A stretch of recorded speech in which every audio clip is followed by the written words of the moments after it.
My name is Markus Prime. For those of you who don't know, I'm a freelance illustrator.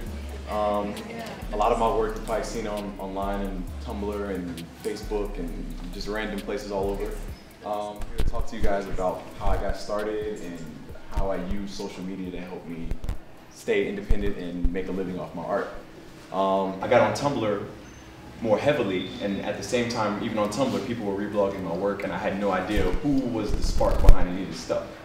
And finally, Instagram came out probably like a year later, and all my friends were like, you need to get on Instagram, and I was like, I don't really care about that, because to me, Instagram was only a platform where you post pictures of your food, because that's what everybody seemed to be doing. I didn't get why I needed to have Instagram. So then, I guess the final spark was when Rihanna once again posted my Jasmine Pocahontas picture, and it got like 1 trillion notes in like an hour, and nobody knew whose work it was. So I was getting no credit. People are re-sharing my stuff, and I'm just like, yo, like, I can't get to Rihanna, obviously I can't like call her and be like, what are you doing, you know? So it got to a point where I was like, all right, I need to do something about this. And that was kind of like the really beginning of me trying to understand how to use social media and how to really make sure people know I'm out here. Because when I started seeing my work everywhere, clearly I got something going on. So basically, I started trying to understand like how the technical aspects of social media work. I'm sure a lot of you are familiar with like analytics. Has anybody ever heard of Google Analytics? Nope, never. Google it. It's really an informative tool. At the time, I had some friends that would look it up, and it basically would show you where your stuff's being posted, who's looking at it, what countries are looking at it, what time people are looking at things, you know, why they're looking at it. Did they check it from a phone? Did they check it from a computer? Did they see it on somebody else's computer, you know?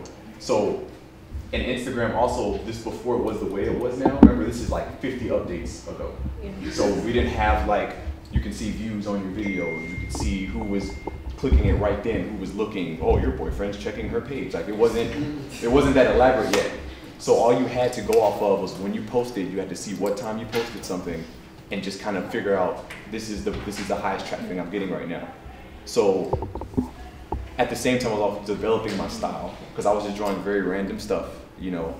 I was doing a lot of just Disney stuff at the time. I didn't really have a niche. I didn't have a particular vision.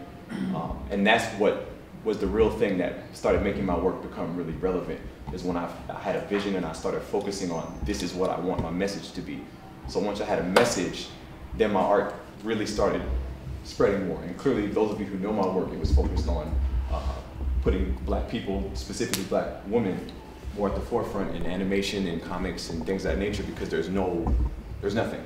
I guarantee everybody, if I said name a Disney princess, everybody's gonna name the same one. That's it. And she was in the movie for 5 minutes. She was a frog, 80% of it. You know, there's no animes. There's probably like a handful of characters where you could probably name, they have one brown person in it. You know, there's probably, there's probably a handful of Looney Tune cartoons you've probably seen with a brown character in it, a character of color, period. So it just was more so, once I started developing that message, I realized how much of a void it was, and that's the reason my work started to become so popular online and spread the way it spread. And so now, from that point to now, again, some of you have probably seen my work in a lot of places. I've been very fortunate to work with a lot of different, I guess, celebrities, whatever you want to call it. And it's more so of a point where I'm really more appreciative of social media, and I don't really have too much to say, so I'm more here to answer your questions and help you guys like understand social media better as you guys, you know, pursue your careers and dreams. And so, yeah. When you told your mom that you wanted to be an artist, what did she say about that? You know what, my parents, it depends on what kind of artist. It's a kind of a loaded question, because when they knew I could draw, everybody was just like, oh, you should work for Disney. You should work for Disney. You should work. Like, that's the only place that an illustrator goes, because there was no knowledge about illustration and art as varied as it was. There wasn't fashion design, and you can be an architect, you can be this and that. So it was more so, Mom, I want to do my own art. They were kind of like, oh, well, you're not really gonna make no money like that. You know, if you're not working for this giant corporation and doing what they ask you to do, you're not gonna succeed. So it more so, I just kind of had to do what I wanted to do, and I had to kind of break off until they started understanding it, because they're still learning about this industry. Like as we speak, they come to my events, they see what I post on Instagram, and they understand like this is really a lot more, you know, technical than they understood. So they definitely support, but they still are learning about it, you know. Yeah. You touched on it before, but like you have a really distinctive art style where it is mostly black women and like and they have like the pharaoh symbol on their forehead. Like what did it take to get there, to know like this is what I'm happy doing and this is what I'm gonna do? Well, that's a real important question.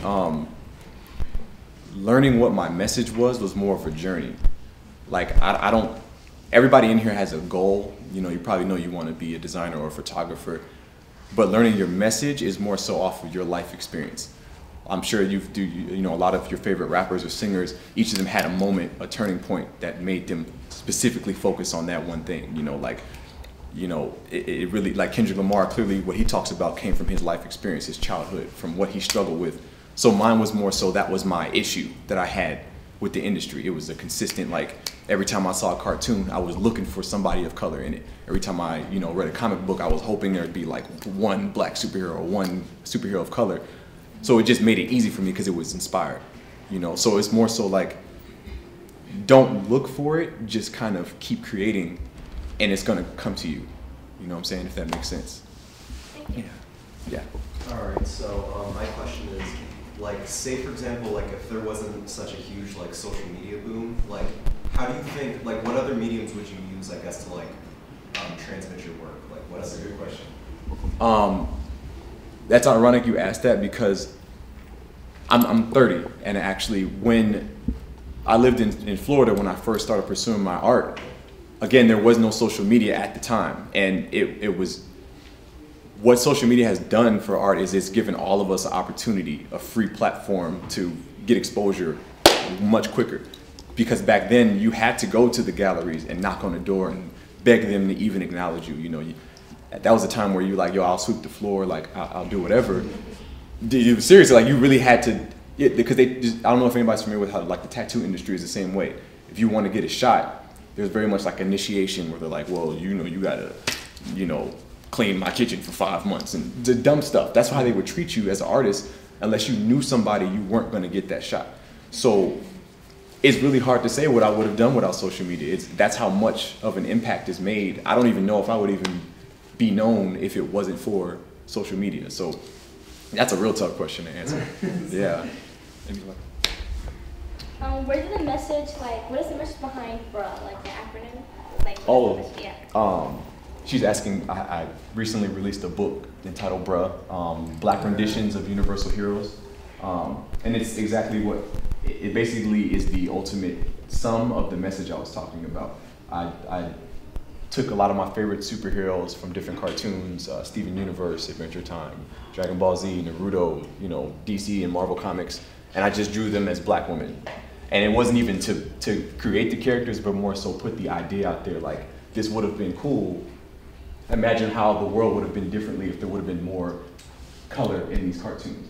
You know, imagine how you would have looked at certain superhero groups if Justice League had at least 2 or 3 more people of color. They ain't gotta be black, but just more diversity. You feel me? Like, because, and people don't understand, growing up, I love anime, I love comics, I love fantasy and everything. And it's so tough when you're coming up in a country where this is a huge majority. Look at all the diversity in this classroom, and none of the TV shows reflect this.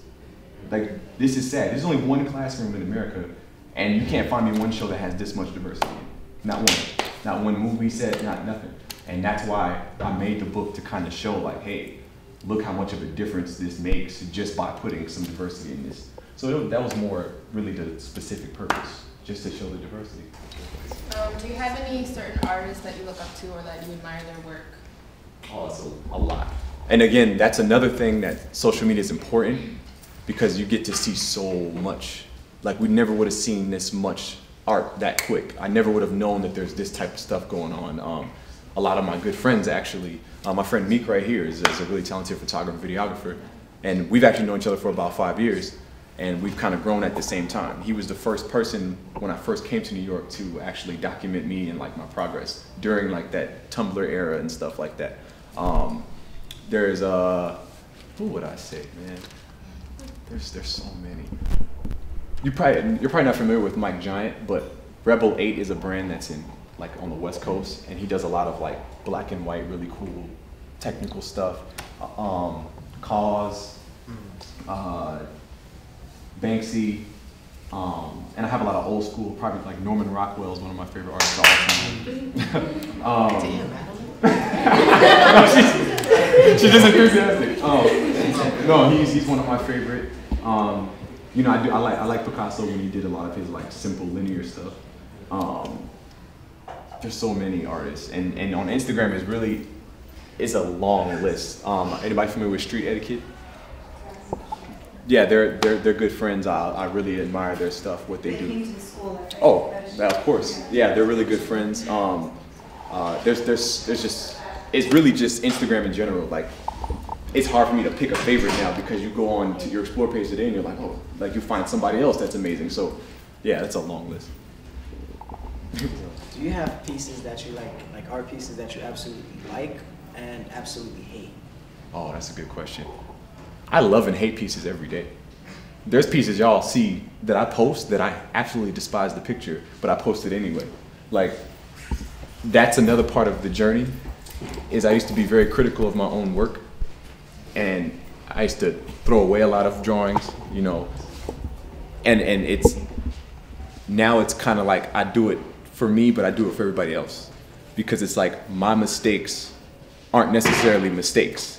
You know what I'm saying? Somebody could be looking at my work on a whole nother level than I'm looking at it. So I might hate this drawing, but then I post it and you might see it and be like, yo, that's sick.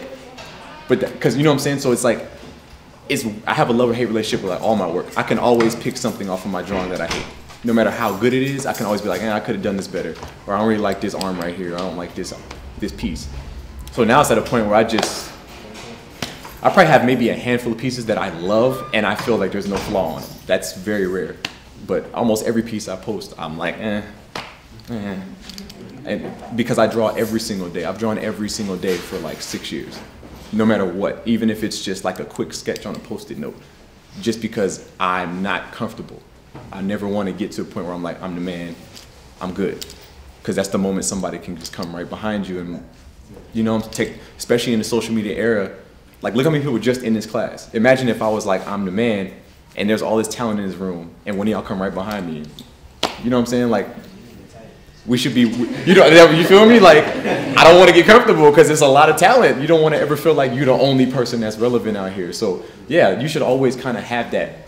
You're never 1,000% satisfied with your work. You know, maybe 90, but don't ever just be like, I'm good right now, I'm the best. Yeah. If you ever get like artist block, how do you fuel your ideas? Oh, that's a really good question. I haven't had artist block in about 3 years. And again, I will say the internet is a very important part of that. Who's on Tumblr like at this moment? Who has Tumblr? Everybody, okay, I should know. Tumblr is a very good place to get instant inspiration. Like, there's so much visual stuff that's like really amazing that you would never see otherwise. But I will say the best way to get inspiration is to go outside. Even if you just go in your front yard and just stand there. Like, sometimes you have to just breathe in outside. Maybe you have to see something happen at the corner store today. You need to see somebody on the bus curse out somebody. You need to, you know what I'm saying? Maybe you have to struggle with your Metro card today on the train, and then you might be like, oh, this just, you have to have real life experiences to really stay consistently inspired. Like, I'm blessed that I get to travel a lot and I get to meet people and I get to do things like this. So I'm constantly, your brain is the ultimate computer. That's what the computers are based off of, is the way you intake imagery on a regular basis. Your subconscious has so much stuff going on that the moment, if you never leave your house, you're never gonna know what you're capable of. And you guys are fortunate, you live in New York. Like, a lot of people take it for granted. There are people who are like breaking their backs, including me. I was one of those people who, like, since I was a child, I was dying to live here. And I didn't get here until I was 26. So you have to take advantage of all this amazing scenery. Even if you just go right up the street You just have to stay constantly like looking for something. And ever since I started doing that, I have not had artist block. 2 or 3 drawings a day. So, yeah. Back there? I have a question about the specific Pocahontas piece, because I had that as like my screensaver forever. Wow. I saw it on Tumblr, and it's cool like to meet the guy who actually did it. But like, what was your inspiration on that specific piece? I have a love-hate relationship with Disney. Like, anybody who knows specifically about Walt Disney, he was not the most racist. Yeah, he was. Yeah. And so, knowing what I knew about Disney, sometimes it was hard to watch the movies and be like, but this guy don't even like us. Like, you know what I'm saying? But it was like, I can't not watch Rescuers Down Under. I can't not watch Oliver and Company and Fox and the Hound. And like, I love that movie. Like, I can't. So it was kind of like, I wanted to show him that I don't care about you, but I still love these characters. Like, at least Aladdin got to come out. Like, because I love Aladdin. Like, low-key, I thought Jasmine was going to be real, and I was just going to marry her. Like, I really So I was like, it's just this weird relationship. So I kind of drew it almost like as a rebellious piece. Because, and it's weird. I'm not the only one who was doing it, but me and like maybe 2 or 3 other artists that I know personally were kind of ones who started that. Because then everybody was doing it after that. It was just like, oh, Rebel Disney, we all smoke weed. And it was just like, that's why I stopped. Because it was just like, okay. But that was literally the inspiration, was just like, you know what? I hate Disney, but I love Disney. Like, I'm always going to tell my kids what it is, but I'm still going to let them watch all the movies. Because they got to be able to enjoy Lion King with me. Like, you got to be able to understand why Mufasa is the man. You feel me? Like, it's even to a point where, like, I'm so love-hate that I still catch myself, like, when Frozen came out, I was like, but I still went to see it just because I'm like, that loyal Disney part of me is like, I gotta go. I just have to see it. So yeah, that's why I did it. Anybody else? Yes. You spoke briefly like that your family's very into the military, and you were in the military yourself. Has that ever influenced your art or in some sort of way? Yeah, I guess my art has inspired a lot of social commentary, and so a lot of political stuff I've done was because I was on that side of it. And there's a lot of things you don't understand until you are in the government. You know, both my parents were Army. My dad was a drill sergeant for a while. I also had a lot of friends because I was in, like when I was in, I did military funerals for 3 years. If anybody's ever been to a military funeral, you've ever seen the pallbearers or the people who fold the flags or present the flags when, that's what I did. I taught the class for 3 years. And so that was a really like, interesting perspective, because most people talk about going to war, but they don't talk about being on the other side. So I had a lot of individuals who died in the war. I was doing their funerals. So a lot of my work was kind of like, almost like, an outlet. Like I didn't have, most people have to go through therapy or they like, go through all these interesting things, but sometimes all you just need to do is create. That literally helped me out, just being able to go home and just slap paint on a canvas or just draw out your feelings. And the internet was a public place, so I got to really do it on a public level, and people got to see like, oh, I feel that too, or I relate to that too. Oh my God, I went through the same thing. And I think being able to do it on that level and share it with everybody was really important. Collaboration is so important. I'm serious, no, I'm being really serious right now. If I'd had people like Meek, and like my manager, Bray, like, do not be afraid to work with somebody. Do not shut people out because you want to do things on your own. Like, I'm telling you, I'm so glad you reminded me. It is so important to allow people to help you, that want to help you. You know what I'm saying? Like, even though I had Instagram, I could not handle that load by myself. If my best friend at the time was the one who convinced me to get Instagram, I was homeless at the time, and all I had was a Metro PCS, like the little button phone. So I didn't have a smartphone. I didn't know how. I couldn't get on Instagram and like upload and stuff. She had an iPhone, and she was like, "You need Instagram, and your art you need to be out here. So I'll run it for you. You send me the pictures, and I'll upload it on your." Like, she ran my account for like a year, just to make sure that my work was getting out there, because she believed in it that much. So like, there was literally no excuse for me not to succeed. You know what I'm saying? Like, a lot of the way I got to New York was people that reached out to me from here that were like, yo, I'll help you find a place to stay. I know this person, I know that person. Networking is so important. And y'all live in the mecca of networking. Like, it is, y'all have every possible opportunity as artists, creators in this city. So like, absolutely, what he's doing right now, you're like an unofficial manager right now, what you just did. Like, you feel me? And like, I'm telling you, that's very important. Like, it's funny, but really, when you all get to that part and when you want to start getting those careers, you're gonna get over the hump because of who you know and how you take advantage of your resources. So like, that's very important. So in the future, would you collaborate with other artists on Instagram? Absolutely, I have, absolutely. Paper Frank, anybody familiar with Paper Frank? No? He's more, but he's a great artist from Atlanta. We've collabed multiple times. I've collabed with, his name's Neri, his page is Action Hank Beard, he's an illustrator. Collabed with him a lot. There's so many artists I have done projects with, and that's what's actually gotten me here, is because of that. I've done shows with different artists, because people have, and you gotta think of it, everybody, you don't have all the resources, and they don't have all the resources. So sometimes you gotta bring your resources together. They might have a venue, I might have, you know, the numbers. You know, if we work together, we can help each other out. You know what I'm saying? Like, a lot of opportunities have been brought my way because I've been willing to work with somebody else. Like, I probably wouldn't be here right now had I not been willing to work with somebody who has something. Everybody doesn't have, and it doesn't always have to be money. Everything's not gonna be money. You might not be able to, you know, make your video for your tutorial or whatever you want to do, but then your friend is the one, and he needs help, you know what I'm saying? So let's come together and make something happen, you feel me? Like, you might not be a social person, but you can create. You need somebody like Bray who can vocalize certain things for you. She can go in the trenches and be like, listen, because I don't like doing that. I'm not built, I don't got time to argue with you and negotiate and talk about all the numbers and stuff. Like, look, that's what the industry is about, is everybody brings their skills to the table and you work together on one common goal. So, yeah, absolutely. Anybody else? I have a question. I see that you have tattoos. Do you draw like your own, like? Yeah. Yeah, I used to apprentice at a tattoo shop for a while, and that's all I did was sitting there and design tattoos. And, yeah. But the reason I decided I didn't want to tattoo anymore is because at the time I didn't like people that much. So I was like, I don't want to do this. Like, and that's another thing, is we also talked about that earlier, is it's not as glamorous. We post a lot of stuff on Instagram, but we're still going through real life. So you also got to consider that. You know, your social media is only what you give.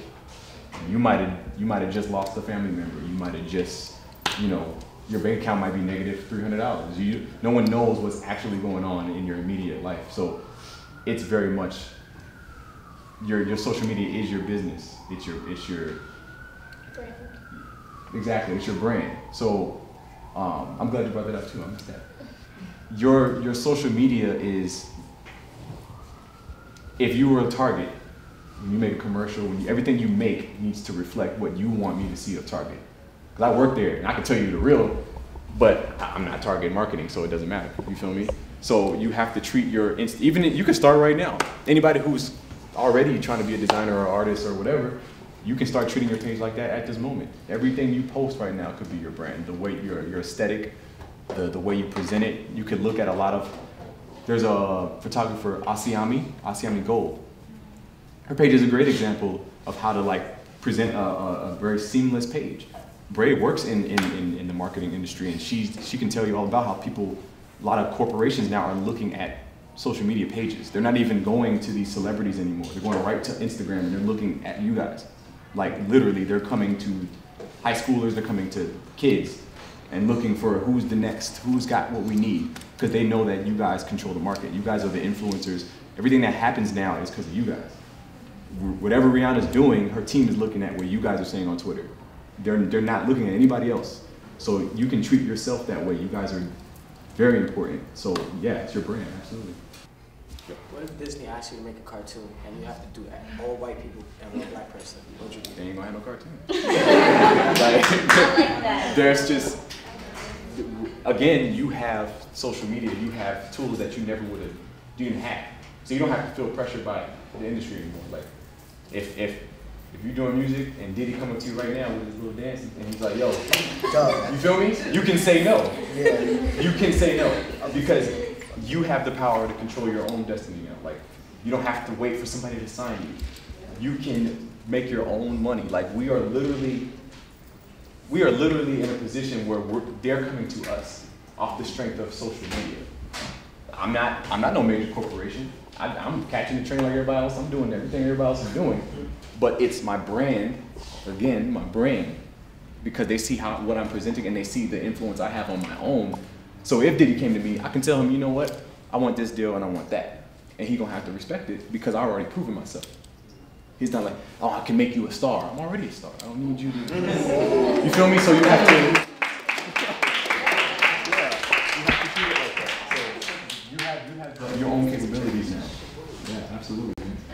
Anybody else? These are great questions, by the way. One last question and then.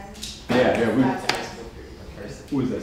I didn't have a question, but I just wanted to like add on to like what you were saying. That if like Disney or Diddy did come up to you, that is like acknowledgement of like someone big, and that means that other people that are like not as big as them, like Pixar is part of Disney, but it's not as known as Disney. Exactly. So it's like if Pixar is coming to you and giving you like a better deal, that's like absolutely. That's like the same thing. You know the industry. Like I know, again with my cartoon, I know that. You know, immediately when I say I'm working on a cartoon, everybody's like, "What channel are you trying to get on?" I'm not really trying to get on cable. I want to go to Netflix. You know what I'm saying? Like, why? Because I have the option to do that. I can go to them and say, look, I'm already lit. I don't need to go to Fox and beg them for anything. I've done this, I've done that. I got these numbers, I've done X, Y, Z. Look at my portfolio, because you're able to document your stuff now. So if anybody questions you, and you know what? This is a good point, the last real point. Don't be intimidated by numbers either. There are people that don't have that many followers who are in real life really making money. Some of my friends are worldwide global DJs and performers and artists. They're traveling all over the world because they're making real life connections. If you meet somebody in real life, it doesn't matter what your Instagram, the real ballers, they probably got like 100 followers because they're out here networking, they're in the events that we're trying to get in. Some of the most important clients I've ever had don't even check their Instagram. The people who buy my work regularly are businessmen and women who are just working, and they only have Instagram so they can look for people. So don't let people, if you see somebody that is trying to come up and they only have a couple thousand followers, don't look at their numbers, look at their work. If you see that they have a good quality product and their stuff is really good, I started from zero. I've had 3 Instagram pages. I've been deleted 3 times. I've had 2 Facebooks, 2 Tumblrs. So don't look at numbers. Look at the product. Work on building your craft. So, yeah, that's a great point, man. But yeah, that's all the questions. I really appreciate all the questions, and I really enjoy speaking to you guys. This was like a really awesome school. I wish I would have had it. And thank you guys.